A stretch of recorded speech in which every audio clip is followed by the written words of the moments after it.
My name is Sloan Mercer, and I was 34 years old when I realized a relationship can die long before anyone says the word goodbye. It doesn't always explode. Sometimes it just upgrades itself out of you. I live in Columbus, and until recently, my life was the kind of stable people don't post about. I was an operations lead at a warehouse. Nothing glamorous, but I was good at it. I had a decent salary, a decent home, and a routine that felt like a spine holding everything upright. And I had Ethan. We'd been together 5 years. Not newly in love, not perfect, but solid. The kind of relationship where you know how the other takes their coffee and which argument is worth having and which one you let die on the kitchen counter. We weren't a rom-com couple, but we were real. Or at least, I thought we were. About 6 months ago, Ethan announced he was going on what he called a serious fitness journey. It came out of nowhere, like a plot twist nobody asked for. One night we were eating takeout on the couch, and the next he was standing in the kitchen holding a shaker bottle like it was a sacred object. "I'm done being average," he said. I laughed, because it sounded like something a motivational podcast would say. But he wasn't joking. He signed up for this upscale gym downtown, one of those places that looks less like a gym and more like a luxury hotel lobby. Cold eucalyptus towels, smoothie bar, neon-lit mirrors, designed to make you feel like a before picture until you pay enough money to earn an after. He also hired a personal trainer. Her name was Vanessa. And yes, before you even ask, Vanessa was exactly what you're imagining. Perfect posture, perfect teeth, perfect body. The kind of woman who smiles like she knows she could ruin your life without raising her voice. Ethan started talking differently almost immediately. Macros, meal prep, mindset, detox resets, energy alignment. At first, I didn't mind. I even encouraged him. Everyone deserves to feel good in their own skin. If he wanted to lift weights and drink green sludge, fine. I figured it would pass, like the time he swore he was going to become a minimalist, then bought a $400 sneaker display case. So I supported him. I took on more chores, more dishes, more laundry. I started buying the boring groceries. Lean chicken, almond milk, bags of spinach that wilted before we could finish them. I told myself it was love. But slowly, the air inside our house started changing. The more weight Ethan lost, the bigger his ego got. He began spending long stretches in front of the mirror, not just checking his progress, but admiring it. He'd stand there pulling his shirt tight, flexing in different angles, snapping photos like his reflection was a celebrity he needed to document. And then there were the posts. At first it was harmless. Gym selfies, protein shakes, captions about discipline. People hyped him up, which seemed to feed something inside him that I didn't realize was starving. Then it escalated. He stopped doing it for himself. He started doing it for the audience. One Friday night, I suggested we watch a movie. Something normal. Something that felt like us. He didn't even look up from his phone. "I don't have time to sit around," he said, scrolling. "I have goals." I blinked. Goals like what? He finally glanced at me, like I'd interrupted something important. "You wouldn't get it, Sloan." That was the first time he said it. You wouldn't get it. Like I was behind, like I was outdated, like he was already halfway out the door. I tried to shrug it off, tried to tell myself I was being sensitive. People change. Growth is messy. Love is flexible. But it didn't feel like growth. It felt like he was building a new version of himself, with no room for me in it. Then came the morning that snapped my reality clean in half. It started normal. I was half asleep at the kitchen table, coffee in hand, staring into the dead space of my own thoughts before work. Ethan was standing by the counter, blending one of those foul smoothies that smelled like wet grass and punishment. He was already dressed in his workout gear, tight shirt, tapered joggers, the kind of outfit that looked chosen for visibility, not comfort. His phone was in his hand, thumb moving fast, eyes locked like the screen was a heartbeat monitor. Then, without warning, he said, "I deserve more." I looked up, still foggy. More what? He set the smoothie down slowly and stared at me like he'd rehearsed this in the mirror, too.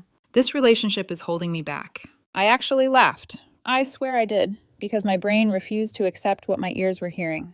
"You're serious?" He didn't smile. "I'm done, Sloan," he said. "I'm filing to dissolve everything. I want this over." My stomach dropped so hard it felt like my ribs shifted. "Dissolve what?" I asked, my voice cracking. "We're not even—" "We have a cohabitation agreement," he cut in, cold and precise. "Shared accounts, shared property purchases. I'm not walking away with nothing." That was the moment I realized something terrifying. This wasn't emotional. This was strategic. My boyfriend, my partner, was talking like a lawyer, not a man who once kissed my forehead while I was half asleep and whispered, "I'm lucky it's you." I stood up so fast my chair scraped the floor. "What happened to us?" I demanded. "What did I do?" He exhaled like I was exhausting him. "I've been working on myself," he said, "becoming the best version of me. And this life, this house, this routine, this you doesn't match my potential anymore." The words hit like a slap. He didn't even soften them. He looked me dead in the face and told me I didn't fit the person he wanted to become. Then he grabbed his gym bag, slung it over his shoulder, and walked out the door like he was heading to a class, not detonating a life. No goodbye. No hesitation. Just the click of the lock behind him. I stood there shaking, staring at the half-full glass of green sludge on the counter like it was evidence of a crime. That day at work, I moved through the warehouse like a ghost in a reflective vest. My hands did their job. My brain didn't. All I could hear was his voice. "This relationship is holding me back." Over the next few days, it got worse. Ethan barely spoke to me unless it was about logistics. He started sleeping elsewhere. Some nights. When he did come home, he was on his phone, smelling at messages he wouldn't explain. His social media turned into a highlight reel of a life that didn't include me. And then I noticed something that made my throat go tight. He deleted every photo of us. 5 years erased in a night, like I'd been a phase. A placeholder. A before picture. Then one morning, while I was getting ready for work, I heard him in the kitchen, talking in that sugary voice people use when they're performing happiness. "Yeah," he laughed softly. "I just feel so free now, like I'm finally becoming who I'm supposed to be." Pause. A lower laugh. "She doesn't even get it. She's stuck." My blood turned cold. He wasn't just leaving. He was rewriting the story. And in his new version, I wasn't the partner who supported him. I was the anchor he escaped. I stood there in the hallway, gripping the doorframe, heart hammering. And that's when something inside me hardened. Because here's the thing about being the stable one. People assume you'll just take it. That you'll cry quietly, sign whatever papers they shove in front of you, and disappear with dignity so they can glow in peace. Ethan thought he could steamroll me. He thought he could become a new man by turning me into an old mistake. He had no idea what I was about to find out. And he definitely didn't know the next twist was coming from a place as ordinary as a lunch break. Because that afternoon, at a cafe near my job, I overheard 2 guys at the next table laughing about a fitness guy they'd found online. I wasn't listening until one of them said his name, Ethan. And then the other guy said, loud and amused, "Bro, he's teasing premium content now, like for the real workouts." My coffee turned bitter in my mouth. Because suddenly, I wasn't just being left. I was being replaced with an audience. I didn't confront Ethan at the cafe. Not because I didn't want to. God, I wanted to stand up, march over, and demand they show me exactly what they meant. But something in me paused. The way a person pauses when they see smoke in the distance and realizes they might be standing inside the building that's about to burn. I stayed still. I listened. One of the guys scrolled his phone like it was entertainment. He wasn't whispering. He wasn't ashamed. He was saying it the way men talk about a new burger place. "I'm telling you, he's not just posting gym pics anymore," he said. "He's got that link. And the captions are wild." The other one snorted. "Yeah, like he discovered attention last week and now he's addicted." They laughed. And I sat there with my hands wrapped around a paper cup, feeling the world tilt. Because I knew Ethan had been posting more. I knew he'd been obsessing over comments and likes. But premium content wasn't a vague phrase. It wasn't a harmless rumor. It was a door opening into a version of him I didn't recognize. And worst of all, he didn't even care who heard. That's what humiliation really is. Not the betrayal itself. It's realizing the person betraying you isn't afraid to do it in public. When I got home, the house felt different. Not quiet, staged. Like a hotel room after checkout, when you can still smell someone else's cologne, but nothing belongs to them anymore. Ethan wasn't there. Of course he wasn't. He'd been busy, which was his new favorite word. Busy with Jim, busy with clients, busy with networking, busy with Vanessa. My stomach tightened just thinking her name. She wasn't just a trainer, not anymore. She was a presence. A shadow I couldn't grab. I dropped my keys into the bowl by the door and walked into the living room like I was entering a courtroom. Calm face, shaking ribs. Then his phone buzzed on the kitchen counter. He'd left it. That never happened. Ethan treated that phone like an oxygen tank. He slept with it, showered with it, carried it room to room like the world would end if he missed a notification. But there it was, face down beside his blender bottle. My first instinct was to flip it over. My second instinct was the one I hated, because it was the instinct that came from fear. Don't look. If you look, you make it real. I stood there for a long moment, staring at it like it might bite. Then I heard my own heartbeat, loud and uneven, and I thought, he already made it real. So I picked it up. The screen lit up. A notification banner slid across the top. Vanessa. Post the clip. They'll eat it up. And don't forget what we talked about. Your old life is dead weight. My fingers went numb. Dead weight. That phrase again, like she'd planted it in him and he'd watered it daily. I didn't open the message. I didn't scroll. I didn't go further. I didn't need to. Because in that one line, everything snapped into focus. This wasn't just Ethan finding himself. This was someone else coaching him like he was a product. Building him. Selling him. Using him. And if he was willing to let her call me dead weight, what else had he let her say? I set the phone back exactly where it was. Then I walked upstairs. My bedroom, our bedroom, still looked the same, but it didn't feel like mine anymore. It felt like the stage of a relationship that had already ended, even if the legal paperwork was still catching up. I sat on the edge of the bed and stared at my hands. I didn't cry. Not yet. Because crying requires safety, and I didn't feel safe. Not emotionally. Not financially. Not with Ethan suddenly talking like a man who knew exactly what he wanted from the wreckage. The next day, he came home late. Not midnight late. Too late to pretend you care late. He walked in wearing some fitted jacket that made him look like he'd dressed for a photo shoot, not a conversation. His hair was styled. His face was flushed like he'd been drinking or basking in applause. He barely glanced at me, like I was furniture he'd outgrown. "Where were you?" I asked, voice steady. He sighed, and it was the same sigh he used when he wanted to make me feel childish. "Out," he said. "With Vanessa?" My throat tightened around her name. He smirked, actually smirked, like he enjoyed how much it hurt. "Why?" he said. "You want to write it down for your little victim diary?" I stared at him. For a second, I truly didn't recognize his face. It was still Ethan, same jawline, same eyes. But that expression belonged to a stranger who'd learned cruelty from someone else and was eager to practice. "Ethan," I said carefully, "I heard something today, at lunch." His eyes flickered, just a flash, a microsecond of caution. Then he masked it. "Oh yeah?" he said. "Let me guess. People are talking, because I'm doing well." I swallowed. "They said you're selling premium content." His smirk widened, and that was the moment my stomach truly dropped, because he didn't deny it. Instead, he tilted his head like I'd finally said something interesting. "Is that what they called it?" he asked. "Premium content?" I felt heat rush up my neck. "Are you serious?" I demanded. "Ethan, We're not," he cut in. "We're done, remember? Just because the paperwork isn't finalized doesn't mean I owe you anything." "It's not about owing me," I snapped. "It's about basic respect. It's about not turning your life into an online circus while you're trying to take things from me." He laughed under his breath like I was embarrassing. "It's my body," he said, almost quoting. "My choice." The phrasing was so clean, so rehearsed, it made my skin crawl. "And it's none of your business anymore," he added. I stepped closer. "You're living under my roof," I said, voice shaking now. "You're using shared accounts. You're pushing for money, and you're out there selling, whatever this is, while acting like I'm the problem." Ethan rolled his eyes. "It's content creation," he said. "Plenty of people do it." Then he leaned in, lowering his voice like he wanted it to cut deeper. "Besides, it's not like you're paying my bills anymore." I froze, because that line wasn't just mean. It was calculated. It was designed to make me feel like I'd always been the one holding the wallet, like he was justified in extracting whatever he could before he left. In that moment, I realized something terrifying. Ethan wasn't just leaving. He was trying to profit from leaving. And suddenly, every small thing from the last 6 months replayed in my head with a new meaning. The gym membership paid from the joint account. The supplements. The new clothes. The business dinners.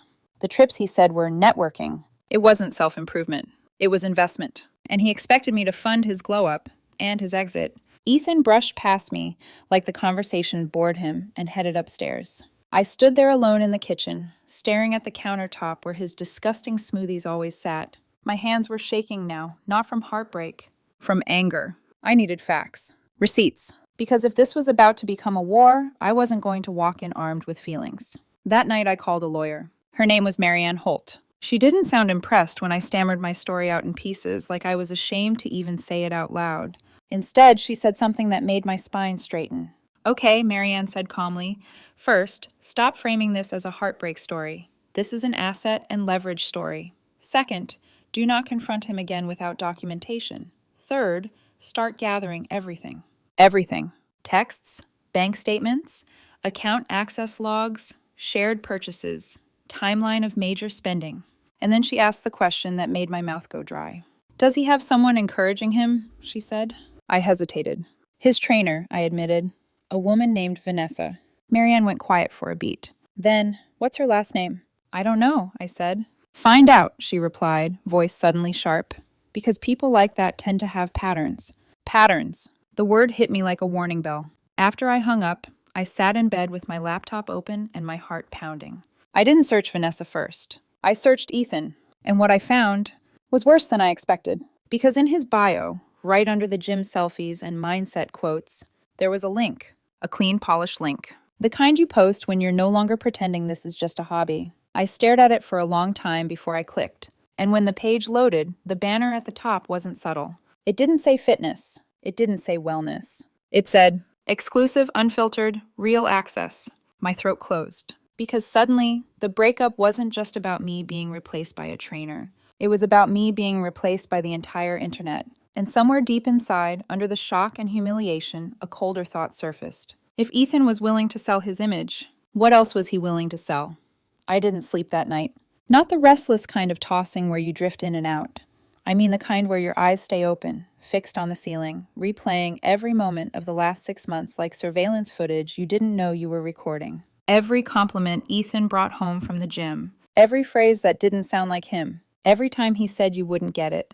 It all had the same voice now, Vanessa's. By morning, my shock had curdled into something sharper. Focused. I wasn't heartbroken anymore. I was alert. I went to work on autopilot, but my lunch break wasn't spent eating. It was spent searching. Vanessa Hart. That was her name. She wasn't hard to find. She wanted to be found. Her Instagram was a shrine to curated confidence.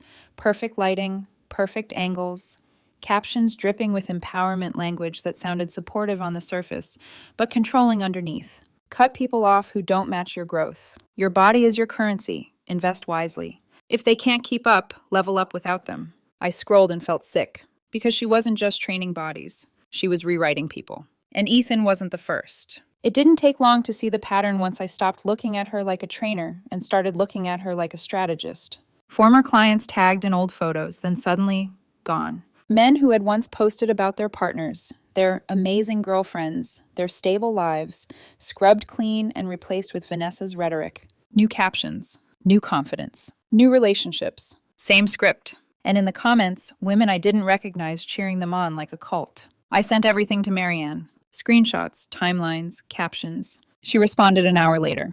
Yeah, she wrote, this is not her first time. That afternoon, my phone started buzzing. Friends. Not the casual check-in kind. The I didn't want to say anything, but kind. Hey, Sloan, I saw Ethan last night. He was with that trainer. They were holding hands. They looked intense. It wasn't one call. It was 5. Each one peeling back another layer of humiliation. They weren't hiding. They weren't sneaking around. They were advertising. By the time Ethan came home that night, I already knew what he was going to say. And he didn't disappoint. I'm seeing Vanessa, he announced casually, tossing his keys onto the counter. You should probably accept that.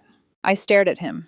Accept what? I asked. That you cheated? He shrugged. Call it whatever you want. I call it alignment. Alignment? I felt my jaw tighten. When were you planning to tell me? I asked. He scoffed. I just did. Like it was nothing. Like 5 years of partnership could be downgraded to a status update. I didn't scream. I didn't cry. I just watched him, really watched him, and saw the cracks. He was performing confidence, not wearing it. The way he kept checking his phone. The way his chest puffed when he talked about her. Like he needed me to believe it so he could believe it too. Just so you know, he added, voice smug, Vanessa understands me. She supports my growth. She doesn't try to shrink me to feel comfortable. I laughed. A short, sharp sound that surprised even me. Ethan, I said, she's not supporting your growth. She's harvesting it. His face hardened. You're just bitter, he snapped. You can't stand that I'm finally becoming someone. No, I couldn't stand that he'd let someone else tell him who that someone was. That night, Marianne called me. Not texted. Called. And when a lawyer calls you instead of emailing, it's never casual. We pulled her background, she said. Vanessa Hart, certified trainer. Also, something else. I held my breath. She's been named in 2 previous civil disputes, Marianne continued. Nothing criminal, but very similar circumstances. Attached men. Rapid personal transformation. Encourage separation. Financial fallout. Then she disappears. My stomach twisted. Disappears, I echoed. Moves gyms. Rebrands. New social handle. New clients, Marianne said. She rides the confidence wave until the money or control dries up. I thought about Ethan's sudden demands. The way he talked about what he was entitled to. The premium content. The shared accounts. She's not just after him, I said slowly. She's after access. Marianne didn't hesitate. That's exactly right. 2 days later, Ethan announced mediation. He said it with a grin, like he was excited. I think it's best we handle this maturely, he said. Split things fairly. Fairly, from a man who had already taken more than his share. Mediation day came fast. Ethan showed up dressed like a lifestyle influencer. Tailored jacket, designer watch, the kind of outfit meant to say, I've already won. Vanessa wasn't allowed in the room, but she waited outside. I could feel her presence like static in the air. Ethan walked in confident. He walked out quieter, because Marianne didn't come unarmed. She laid out the spending, the transfers, the gym fees, the supplements, the wardrobe upgrades. The dinners tagged as business. The mediator raised an eyebrow. Ethan's jaw clenched. Vanessa's confidence faltered when she saw him afterward. I watched from across the room as she whispered something to him, irritation flashing across her face. Not concern. Calculation. That's when I knew. This wasn't love. It was an investment, and it was starting to look risky. After mediation, Ethan's post changed. The confidence drained. The captions became vague. Growth isn't always comfortable. Trust the process. Sometimes the people you trust disappoint you. He was unraveling. And Vanessa? She started pulling back. Not publicly. Privately. He came home one night furious. She says I'm being negative, he snapped. That I'm bringing old energy into our future. Old energy. Me. The next morning, Marianne forwarded me something that made my pulse spike. Messages from one of Vanessa's former clients. A warning. She's using him. When the money dries up, she'll vanish. I forwarded it to Ethan. I didn't add commentary. I didn't gloat. I just sent it. He didn't respond. But later that night, I heard him arguing on the phone. I don't care what your exes said, he hissed. You're with me now. We're building something.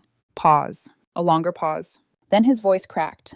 What do you mean you need space? I lay in bed staring at the ceiling again. This time, though, I wasn't afraid. Because the house of cards was shaking. And Ethan had bet everything on a woman who didn't stick around once the numbers stopped working. Mediation wasn't the end. It was the beginning of the collapse. And next came the part Ethan never expected. The courtroom. Court day didn't feel dramatic at first. It felt clinical. Cold hallways. Polished floors. People whispering like their lives weren't actively falling apart in neat, scheduled time slots. Ethan arrived 10 minutes late. Not rushed, not apologetic. Late, like someone who thought the rules bent around him. He wore confidence-like armor. Sharp blazer, fitted slacks. That same watch he'd started flashing once Vanessa told him he looked powerful in it. He barely looked at me as he sat down, like eye contact would imply history. Vanessa wasn't there. That alone told me everything. If she believed in this future, their empire, she would have been waiting in the hallway, posting cryptic quotes about loyalty. Instead, silence. Ethan didn't mention her. Not once. His lawyer did most of the talking at first, painting a story so polished it almost sounded believable, if you ignored reality. Ethan had been emotionally stifled. He had been unsupported in his personal growth.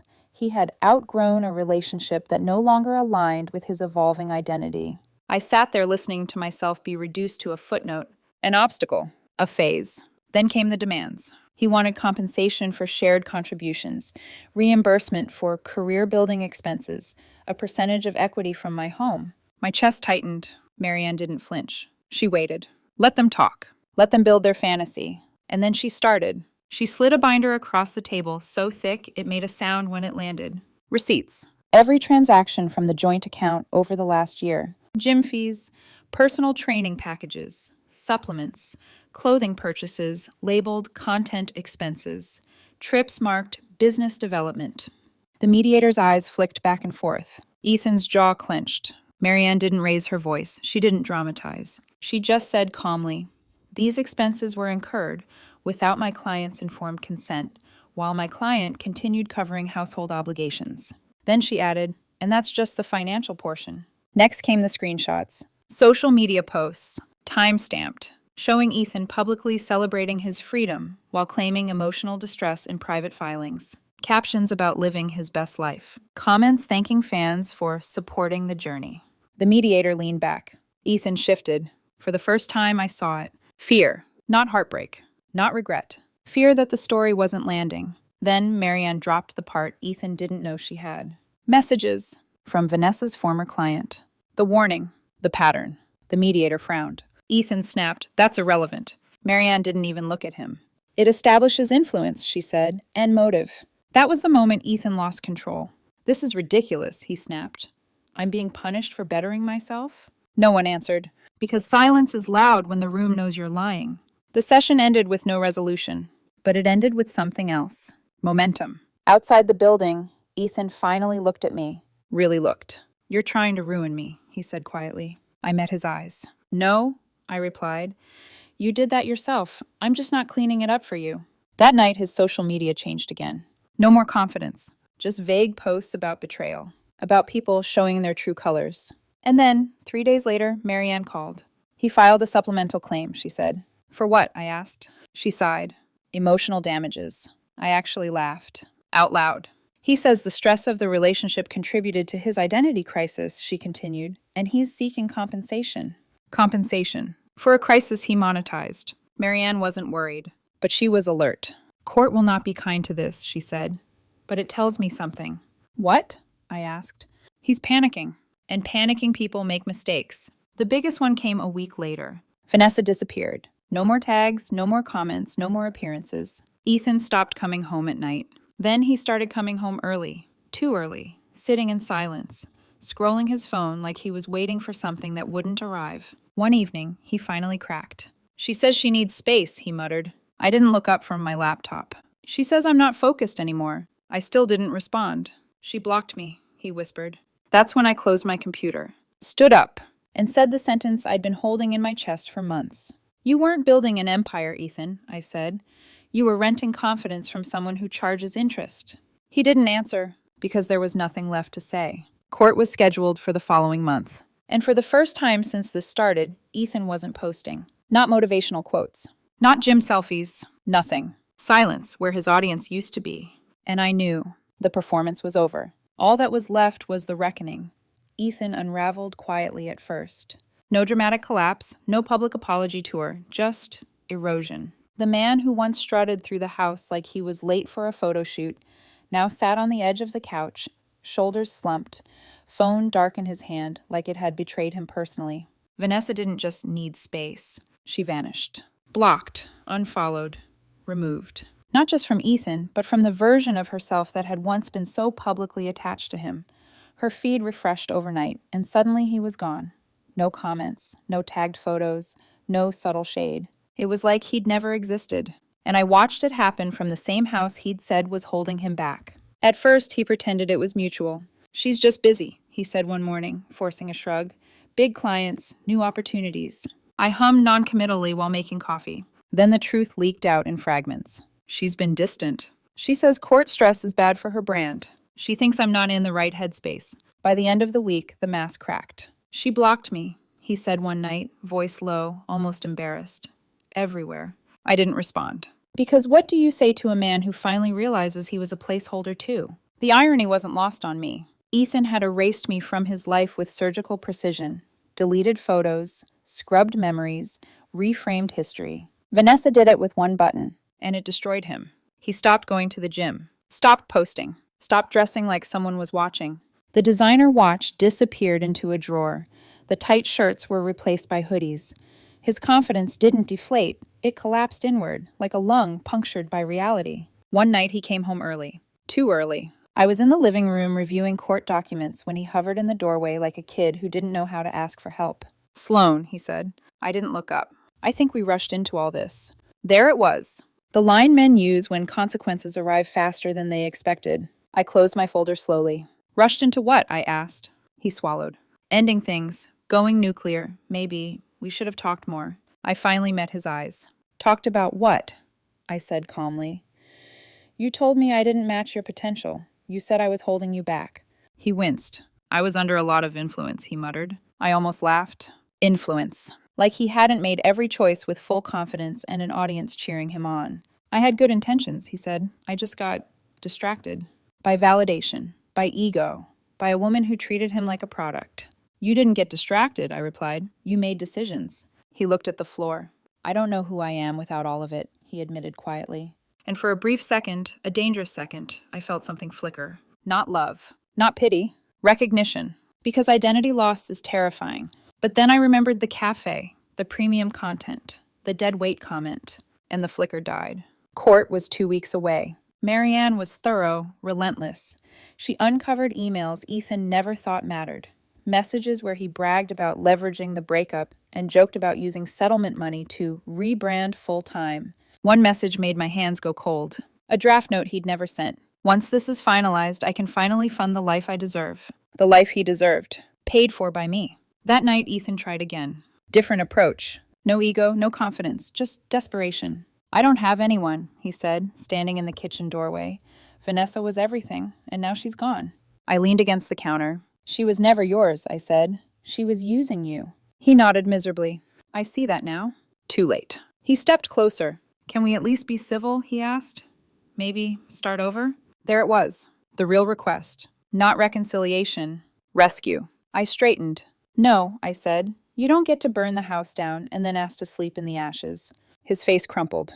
I made a mistake, he whispered. You made a choice, I corrected, and now you're living in it. The night before court, I barely slept. Not from fear, but anticipation. Because for the first time since Ethan walked out with that gym bag, I wasn't bracing for loss. I was bracing for closure. The next morning, he walked into the courthouse looking smaller. No swagger. No confidence. Just a man who had gambled his life on applause and lost. And when the judge called our case, Ethan finally realized something. Influence doesn't protect you in a courtroom. Facts do. Courtrooms have a way of stripping people down. No filters, no captions, no applause. Just facts. Cold, fluorescent, and unforgiving. Ethan walked in looking like someone who'd already lost, even if he didn't want to admit it yet. The confidence he once wore like cologne was gone. In its place was a tight jaw and restless hands. I sat beside Marianne, my back straight, my breathing slow. I wasn't angry anymore. Anger burns energy. I was clear. Ethan's lawyer opened with the emotional damages claim, framing Ethan as a man suffocated by a relationship that failed to support his growth, implying that my resistance to his transformation had caused psychological distress. The judge listened without interruption. Then Marianne stood. She didn't rush. She didn't perform. She dismantled. She began with evidence of support.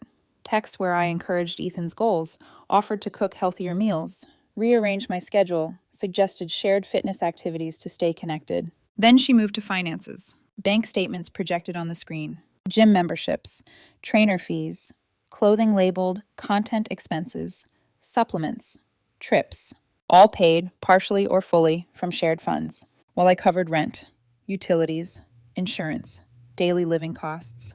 The judge frowned. Marianne continued. She presented Ethan's social media posts, time-stamped in public, celebrating freedom, success, monetization. Then came the emails. Messages where Ethan bragged about leveraging the breakup, plans to fund his rebrand, jokes about settlement money. The courtroom went quiet. Ethan's lawyer tried to object. Context, stress, misinterpretation. The judge raised a hand. Context is clear, he said flatly. Then came the final piece. The warning messages from Vanessa's former client. The documented pattern. The influence. Marianne didn't accuse. She demonstrated. The judge leaned back, reading carefully. When he spoke again, his voice had changed. Mr. Cole, he said to Ethan, your claim for emotional damages is denied. The evidence indicates not distress, but calculated conduct. Ethan swallowed hard. The judge continued. Furthermore, your request for financial compensation and property interest lacks merit. The court finds that your expenditures constituted irresponsible use of shared funds. Then the words landed, sharp and final. You are ordered to reimburse Ms. Mercer in the amount determined by the court. Ethan's face drained of color. The judge wasn't finished. Ms. Mercer retains sole ownership of her residence. Mr. Cole has no claim. Gavel. Adjourned. Just like that. No drama. No shouting. Just consequences. Outside the courtroom, Ethan stood frozen, like someone waiting for a director to yell cut. Marianne shook my hand. We're done, she said. I nodded. Relief didn't come as a rush. It came as quiet. In the weeks that followed, Ethan packed his things. No arguments. No speeches. Just boxes and silence. On his last day, he hesitated at the door. I'm sorry, he said, for everything. I believed he was sorry, but not for the reasons that mattered. I hope you figure yourself out, I replied, without destroying someone else to do it. He nodded and left. A few weeks later, he showed up once more, unannounced. Hair unkempt, eyes tired. I have nothing, he said softly. I messed up. I know that now. I stepped outside, closed the door behind me. You didn't lose everything, I said. You lost access to me. He started to cry. I didn't. I went back inside and locked the door. Life didn't magically become perfect after that, but it became peaceful. And sometimes that's better.